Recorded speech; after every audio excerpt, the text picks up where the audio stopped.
Evet. Makinenin arka dengelerini bu kollarla yapıyoruz. Gevşetip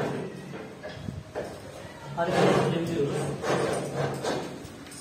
Sonra testere start, testere stop, su pompası start, su pompası stop.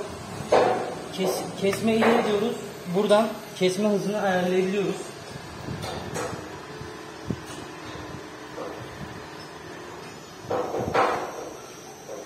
Makine buraya geldiğinde kendi geri gidiyor. Kafayı iş bittikten sonra kesme stop dediğimizde istediğimiz yerde duruyor. Buradan da testere yüksekliğini ayarlayabiliyoruz. Yukarı aşağı ayarlayabiliyoruz.